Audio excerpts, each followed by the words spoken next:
So I've asked Dr. Ziarnick to introduce himself, give a little bit of his background before he gets into his talk, which has a wonderful title, Starfleet Deferred, Project Orion, and the U.S. Air Force Space Plan in 1962.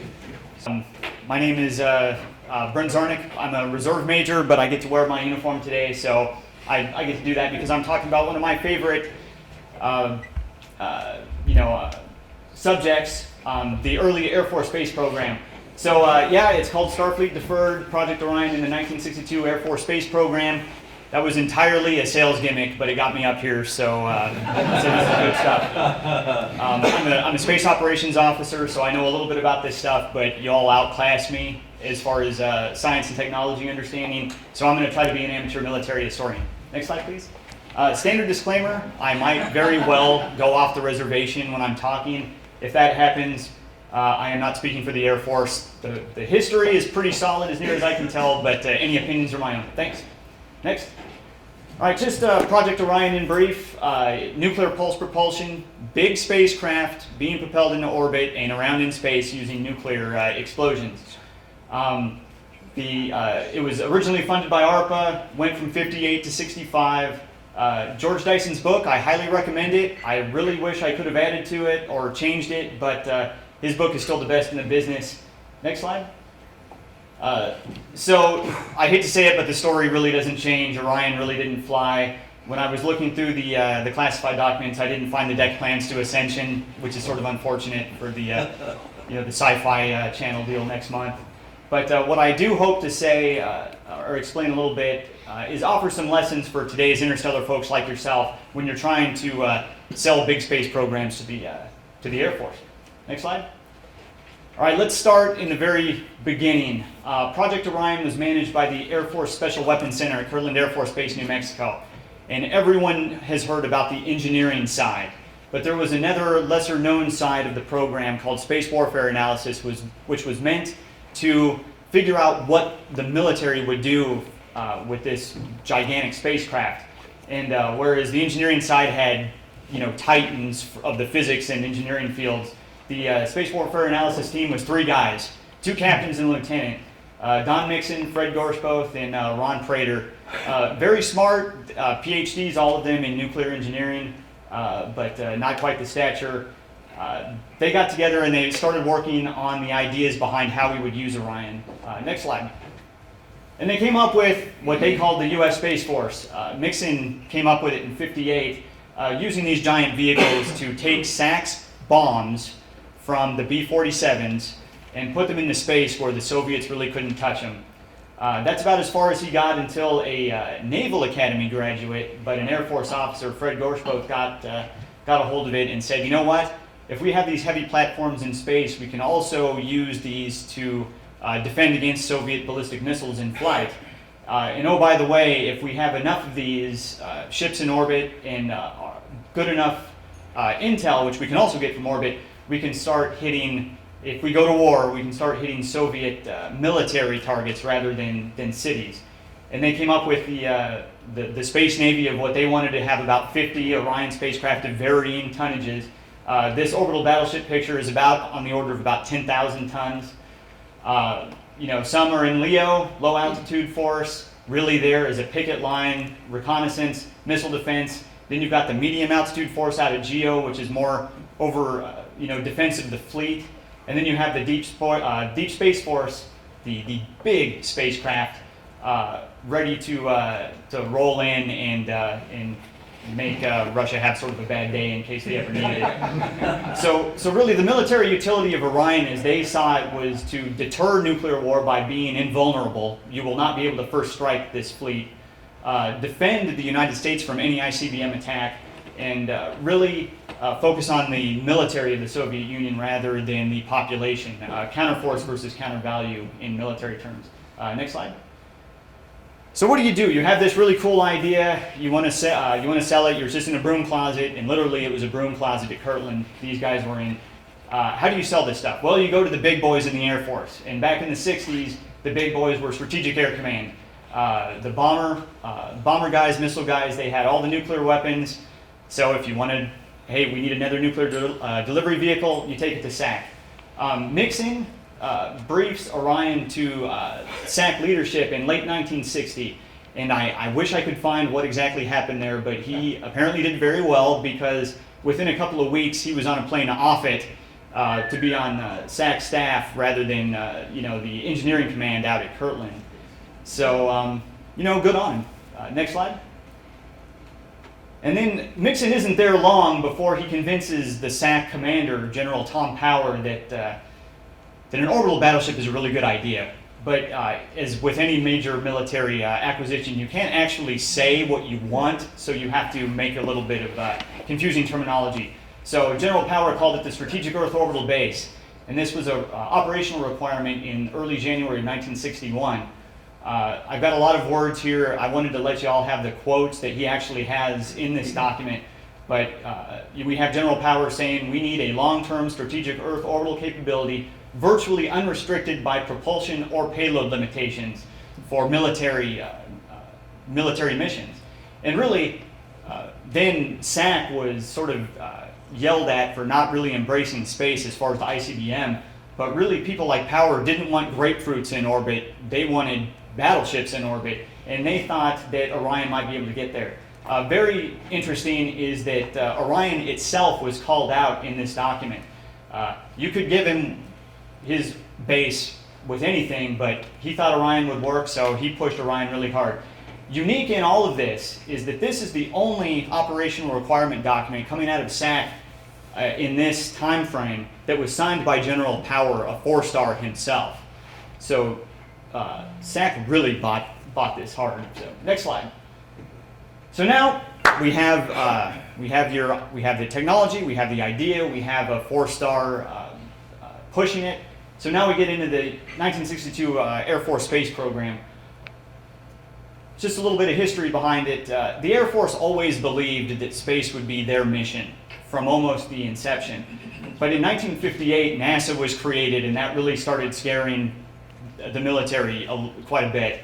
And so after 58, the Air Force tries to come up with space programs and seeking approval for specifically military programs that NASA might not be able to steal from them. But then you have in 61, so you've got a little bit of a paranoid Air Force. And then at 61, Gagarin flies for the Soviet Union. Once again, we're beaten in space in manned space flight. And the Air Force sees this as a great opportunity. Hey, we have manned programs. Give us the money, and we'll really give you man in space. So they're looking a little bit higher that they might actually get what they want. But then you have some Americans flying in 61 and 62, and then all of a sudden the Air Force is paranoid again. Uh-oh, we have guys in space, and they're wearing, regular business suits, not blue suits like us. Some of them are Navy. Yeah, the Navy always has to get involved, but comments from the peanut gallery are unappreciated. But so that's really the background politically about the space program. So next slide. The first proposal, and I hope y'all can see it, was given in September 4th, 1962, and this was Air Force internal to the Space Systems Division of Air Force Systems Command, the engineering side. And they advanced 16 programs that were from the Air Force. You can see a few of them here. Laser pointer. Laser pointer, sweet. The blinding green one. So, for anyone that knows a little bit about Air Force space history, you've got some familiar ones like Dinosaur, sort of the precursor to the space shuttle.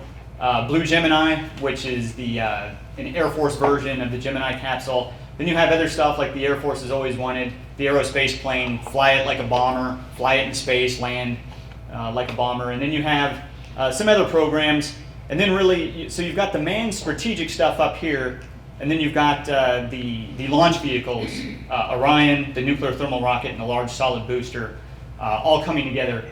And if you can see from here, we've got the Strategic Earth Orbital Base is up there, not a high budget. And then you have the Orion propulsion side right here. And in the first proposal, you've got about $656 million out of just about $10 billion in Orion. It's up there. It's about 6% or maybe 7% of the total budget, but not all that big. So next slide. But then when it bounces around this proposal into Air Force headquarters, You've got a lot of enthusiastic Air Force officers. A lot of them are SAC graduates. And SAC really pushes the Strategic Growth Orbital Base, or the Orion battleship. And you'll see what the result was a little bit later. But you've got Air Force officers very enthusiastic. Some of the civilians are worried that a lot of these programs were very technically aggressive, probably not doable, but if anything, extremely expensive. But you bounce it around a little bit, next slide. And then you've got what will become the sixth proposal, a couple of weeks later. This is from the military dominated Air Force Requirements Panel to the more civilian Scientific Advisory Board. And the big issue is that the total budget goes down by about $1 billion. But then you've got the Strategic Growth Orbital Base is pushed by a lot to about 600 million. And the Orion propulsion budget stays about the same. So now you've got a 14% budget for Orion being pressed to the Scientific Advisory Board. Everything's looking pretty good. Next slide. So it goes through the Scientific Advisory Board and gets sent to a person that everyone in the Air Force knows, General Curtis LeMay, who is at this point Chief of Staff. Interesting thing about LeMay is that he's the first commander of Strategic Air Command. He picks General Power as his hand-picked successor. So when General Power really wants something, Kurt LeMay will listen. And by way of a little bit of proof, a letter from LeMay to Power when he was Vice Chief of Staff, just a couple of months before this program comes up, it says, "Dear Tommy, I share your views regarding the potential of Orion. The present effort to augment the program that he's pushing has my full support." So, next slide. Chief of Staff pushes the new plan, which is the seventh proposal, 1 November 1962.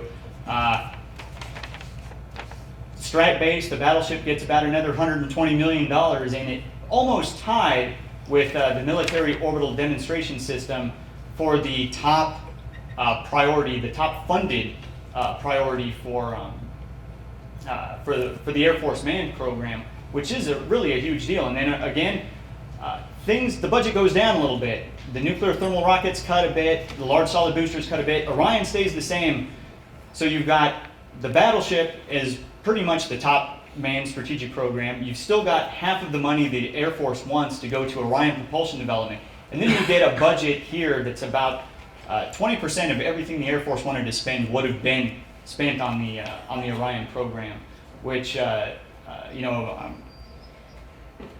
don't think anyone actually ever saw until I just sort of stumbled across this in some documents that've just been rotting in Maxwell Air Force Base for a while. But really, really interesting stuff. But what do we know? We know that Orion didn't happen. So next slide. The reaction to Curtis LeMay's proposal is not good from an Orion perspective. Curtis LeMay is the top general in the Air Force, the highest uniformed officer we've got. His boss, the civilian secretary of the Air Force, was a huge fan of military requirements. He wanted the Air Force to get what they think they needed. But he did not think that this proposal was going to be able to survive the Department of Defense. At this point, the Department of Defense is led by Robert McNamara. And, like the good time-honored military tradition, blame McNamara, right? So I haven't been able to find anything specifically related to from McNamara about Orion, but this statement that he made to the Senate Armed Services Committee on 19 February, just a couple of months after this proposal, he said, "The prospect that remarkable new weapons can provide a sudden change in the margin of superiority between the United States and the Soviet Union is not, in my judgment, likely." So if he knew about Orion, he would probably have been underwhelmed by its potential capability. Something a little bit more directly related, just a few months after, in the same time frame, February 63, the Air Force civilian chief scientist, a gentleman named Lonner Carter, was giving sort of a post-mortem for the Air Force's space program, and he said, "I believe that civilians agreed that such systems, he's got to be talking about Orion. We're not now within the state of the art." The group felt that, he called them operational commands, were pressing requirements that were simply unrealistic. He was obviously talking about Strategic Air Command, but even a civilian couldn't say that out loud. apparently in the Air Force. So you really had people push back, and Zucker did what he thought was best. Next slide. Final proposal in the 9 November 62. The Secretary of the Air Force slashes pretty much everything. Only 6 of the 16 programs survived. Orion is gone completely. But for anyone that still knows a little bit about the history, Dinosaur was funded, Blue Gemini was funded, MODS was funded, which is another military system, Satellite Inspector, Midas, Large Solid Booster was funded.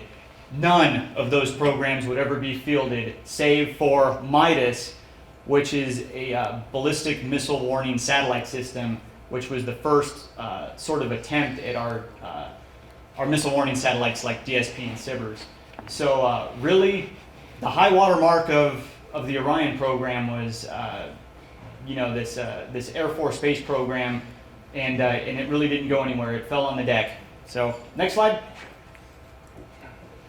General Power was not happy, and one of the most fun things that I've been able to find was an exchange of letters between General Power and the Defense Director of Research and Engineering, Dr. Harold Brown, where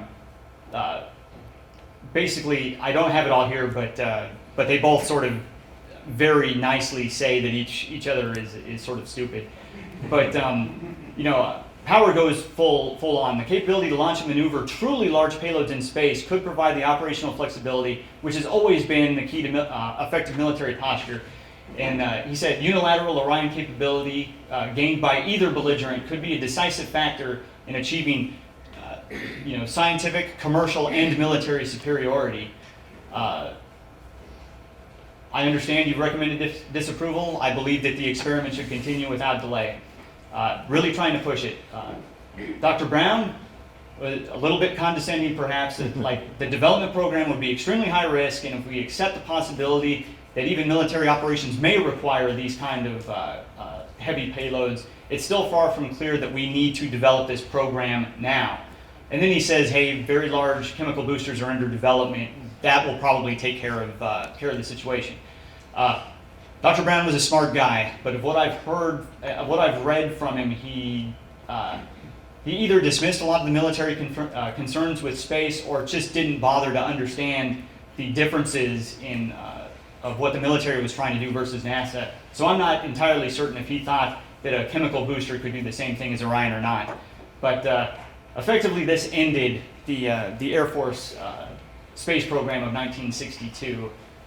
General Power retired in 1965. He pushed Orion at the very end, and unfortunately just didn't get anywhere. But next slide. So that was the history. Now, if you ask me a little bit of my thoughts, I can't fail to see that if we operationalized pulse propulsion, we would have been put on an S-curve that was capable of at least getting us to think about interstellar flight. And from what I've heard from all these great presentations, there's just in the back of my mind thinking like, well, what would we be talking about right now if we had been flying these Orion spacecraft for 40 years? And I'm, instead of just some wannabe academic, I was a deck officer on board Savannah just about 6 months ago, trying to figure out how we could get one of Mark Millis's experiments into our payload bay. We can dream whimsical all we want, but it might be a huge technical leap to go from an Orion kind of vehicle to something like the Enterprise. But from a thinking, cognitive point of view, this is the canoe and the aircraft carrier. Far better, but really you can see the same. You can see that they're really both the same deal. And if we think about the dynamics behind what happened in the '62 program, it'll really benefit the next effort we have to push interstellar technology to a military audience. Next slide.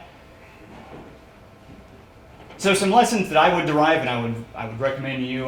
The military is not against high technology by any stretch of the imagination, and will probably be supportive of interstellar technology, provided they can find a defense reason to justify it. And like Mixon and Gorsh both, in Prater, junior officers, if you convince them, they can really convince senior leaders that they need this kind of stuff.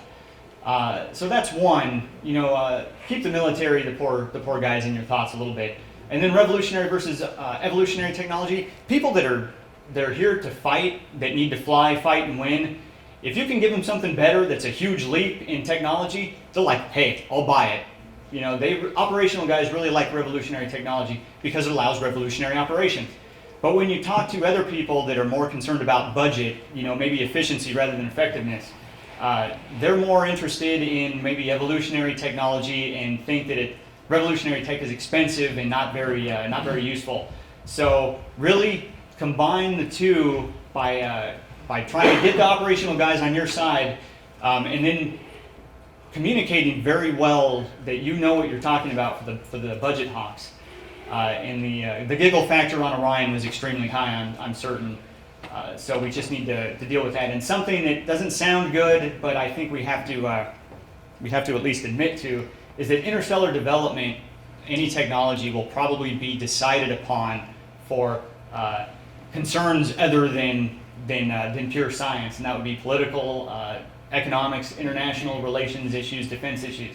So if you want something that looks like that, and you want the Air Force to pay for it, you sort of have to make sure that it can do something with problems such as that. Not that I'm picking on North Korea, that was just the first picture I found. Next slide. So I called my presentation Starfleet Deferred rather than Starfleet Denied. Why is that?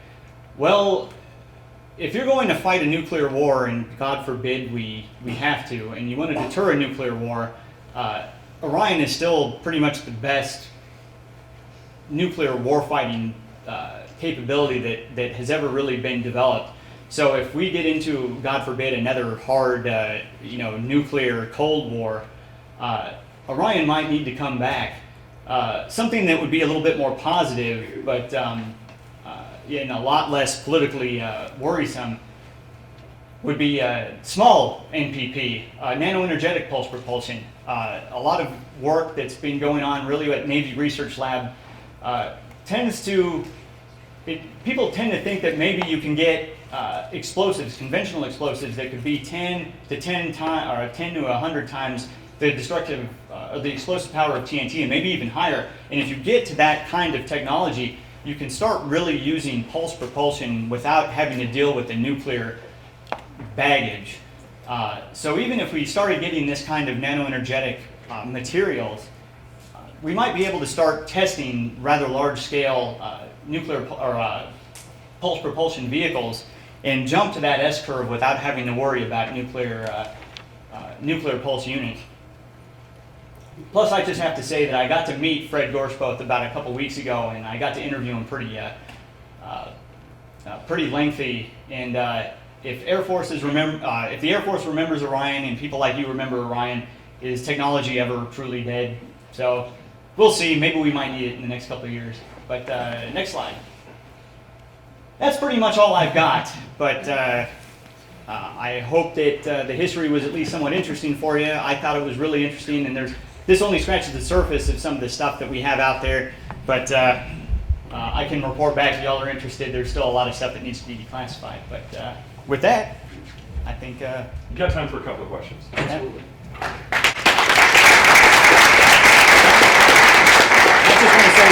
Thank you very much. I really like being here. I've wanted to be here since I was like that high. So I'm just excited I was able to get to hear you, much less talk to you.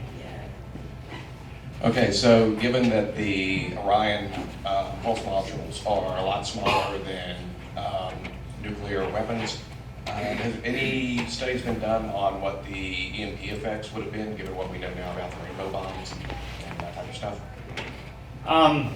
I haven't gotten too far into the technology yet, but what I have read, a lot of the pulse units, even for the large systems, are not necessarily that large. And there's a lot of design trade-offs that you could make that you could. I have to take it as sort of an article of faith a little bit, but of what other people that I've talked to said that the EMP problem could be solved in the design. In the design to where you minimize that kind of activity, and then use pulse units that aren't quite as heavy. This is from old, Los Alamos guys. But if I've given you a whole bunch of equations, I couldn't give it to you. Sorry. Email address later. Okay. Oh. Got time for a question here? Behind you. Hold on, wait for the mic. Oh.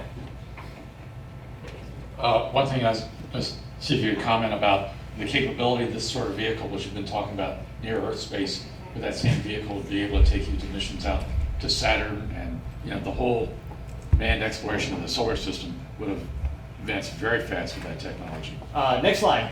Thank you for asking, sir. Would you push the right button, please? The next, yeah.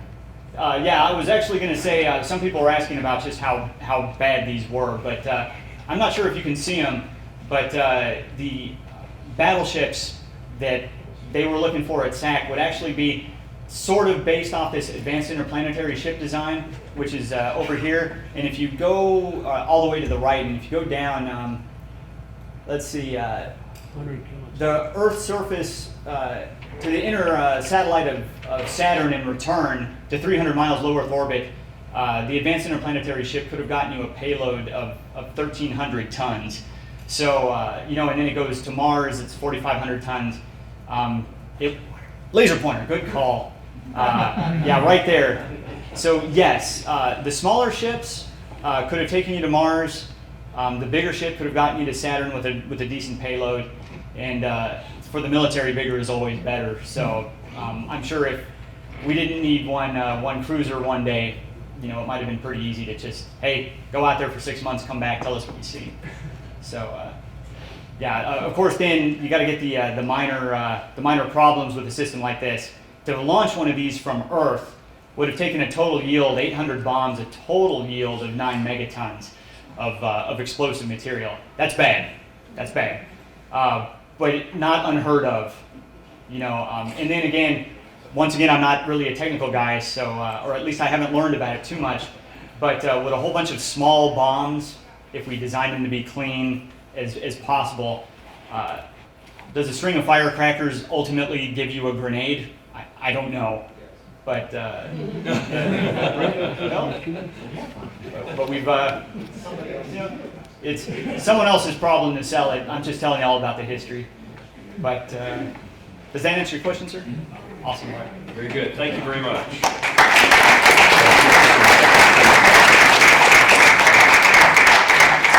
By the way, Chairman's prerogative to interject something here. I had the privilege of having a discussion about Project Orion with Freeman Dyson, who was one of the progenitors of the whole thing. I'm going to put those two in touch. I'll be seeing Freeman again in January. He's getting up there, and everybody had warned me before I went to the workshop where I met him that he was, he won't want to talk about Orion. He's told people he's kind of embarrassed by that whole thing. Absolutely could not be further from the truth.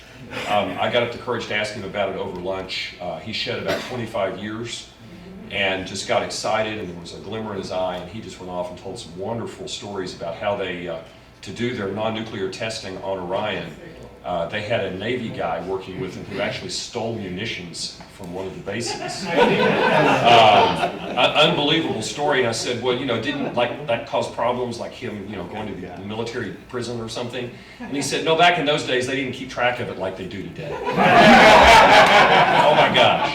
So, no, it was a different time apparently. I also want to point out that if you want to look for some recent research on the smaller Orion.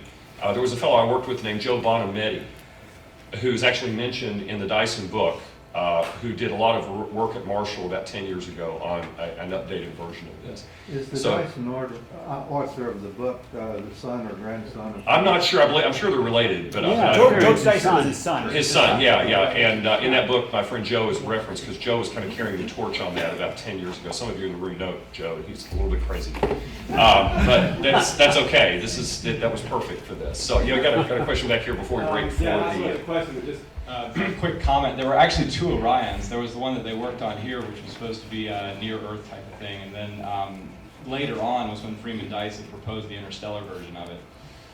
Okay, that's good to know. And the version that I was talking about was, of course, the Interstellar one, but it was way cool. So I'll put you in touch with Freeman, and hopefully you have a chance to chat with him.